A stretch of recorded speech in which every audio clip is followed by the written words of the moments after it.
Hola a todos. Hoy vamos a tirar de un hilo muy curioso, uno que conecta dos mundos que, a primera vista, no tienen nada que ver. Por un lado, el ruido de los telares de la revolución industrial y por otro, el silencio casi absoluto de la microelectrónica de hoy en día. Y ojo, que no es una metáfora, la conexión es real, es mecánica y, sobre todo, es conceptual. La pregunta tiene miga, ¿verdad? Un telar de hace más de 200 años para tejer seda y el cacharrito más avanzado que llevamos todos encima. Suena a que no puede ser, pero es que resulta que comparten un ancestro. Un invento que, sin pretenderlo, sentó las bases de casi toda la computación moderna. Y esa respuesta, claro, es el telar de Jacquard. Pero lo que fue de verdad revolucionario no era la máquina en sí, sino el mecanismo que la controlaba. Fue básicamente la primera vez que se usó de forma fiable un sistema programable. La primera vez que se separó la máquina de las instrucciones que la hacían funcionar.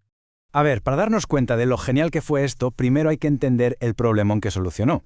Antes, para hacer un tejido con un dibujo complejo, se necesitaba un ayudante, muchas veces un niño, el llamado draw boy, que se pasaba el día levantando hilos a mano. Cientos de hilos, uno a uno. Un proceso, lentísimo y claro, súper fácil que se equivocara. Era un cuello de botella tremendo que lo limitaba todo. Y aquí está la solución en acción, y es pura lógica binaria. Cada tarjeta perforada se movía hacia unas agujas. Si la aguja encontraba un agujero, pasaba. Un gancho se movía y levantaba el hilo. Eso es un 1. Si la tarjeta era sólida, la aguja se quedaba bloqueada. El gancho no hacía nada y el hilo no se movía. Eso es un 0. Así de simple, así de robusto y, absolutamente revolucionario. Y aquí está la madre del cordero. Por primera vez en la historia, la máquina se separaba de sus instrucciones. El telar se convirtió en el hardware, una máquina que servía para todo. Y la cadena de tarjetas era el software, un programa que podías quitar y poner. ¿Querías un diseño nuevo? Ya no tenías que tocar el telar, solo cambiabas las tarjetas. ¡Brutal! Eso sí, Jacquard no apareció de la nada. Su genialidad fue juntar casi un siglo de pequeñas innovaciones. Buchon ya usó una cinta de papel. Falcon la mejoró con tarjetas de cartón. Luego, Vaucanson lo automatizó, pero con un cilindro que tenía un límite. Lo que hizo Jacquard fue coger la automatización de Vaucanson y las tarjetas intercambiables de Falcon y crear un sistema cuyo programa podía ser, en teoría, infinito. Y a partir de aquí, la historia se pone todavía más interesante. El hilo conceptual de Jacquard se divide en dos caminos que van a definir toda la historia de la computación. El primero es un camino más teórico, que nos va a llevar de tejer seda a calcular números y algoritmos. Y así nacen dos linajes, que parten del mismo sitio. Por un lado, el de la computación teórica, con gente como Charles Babbage y Ada Lovelace, que se fijaron en la idea de la programabilidad para soñar con máquinas que pudieran tejer números. Y por otro, un camino mucho más práctico, el de Hermann Hollerith, que adaptó el método, la técnica, para resolver un problema muy concreto, procesar datos a lo bestia. Charles Babbage conocía el telar de Jacquard a la perfección. De hecho, tenía colgado en su casa un retrato del propio Jacquard, tejido en seda por uno de sus telares. Su salto mental fue increíble. Si una máquina puede programarse para tejer cualquier patrón, ¿por qué no para calcular cualquier función matemática? Pero claro, Babbage no se limitó a copiar el sistema, sino que le dio una vuelta de tuerca brutal. Su máquina analítica iba a usar 3 tipos de tarjetas. Unas para las operaciones, el qué hacer, sumar, multiplicar. Otras para los datos, los números. Y unas terceras para controlar la memoria. Esto es ni más ni menos que el esquema de un ordenador moderno. Y entonces llega Ada Lovelace y da el siguiente gran paso. Mientras Babbage pensaba en su máquina como una supercalculadora, Lovelace fue la primera que dijo públicamente: un momento, esta máquina no se limita a los números, lo que manipula son símbolos. Y si esos símbolos pueden representar notas musicales, pues la máquina podría componer música.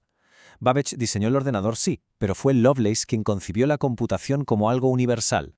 Venga, vamos ahora con el segundo hilo. Una historia mucho más práctica, más comercial y que de hecho fue la que de verdad puso en marcha la industria de la computación.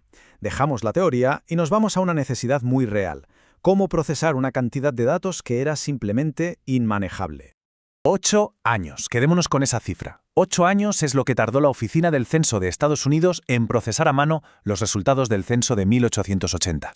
Una auténtica crisis de datos. El problema es que la población crecía tan deprisa que el miedo era real.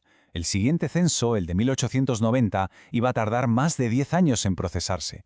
Quedaría viejo antes de publicarse. Hacía falta una solución ya, algo radical, y la encontró un estadístico llamado Hollerith. Y aquí está el giro de guión, la clave que lo cambia todo. Pensemos, para Jacquard y para Babbage, la tarjeta era el programa, contenía instrucciones para la máquina. Pero para Hollerith, no. Para él, la tarjeta era el dato, contenía información de una persona. O sea, su máquina no la programaba en las tarjetas. No, su máquina las leía para procesar la información. Con ese cambio, Hollerith acaba de inventar el procesamiento automático de datos.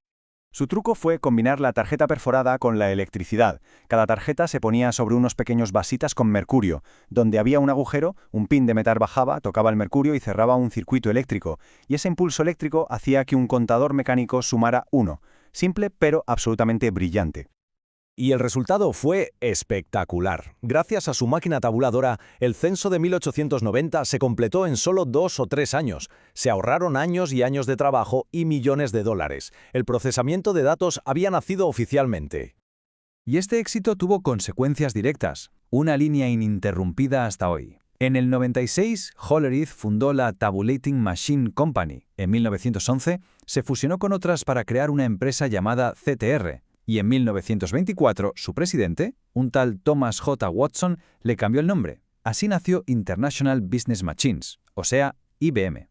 Así que, al final, vemos cómo esos dos hilos, el teórico de Babbage y Lovelace y el práctico de Hollerith, se vuelven a unir para tejer el mundo digital que conocemos.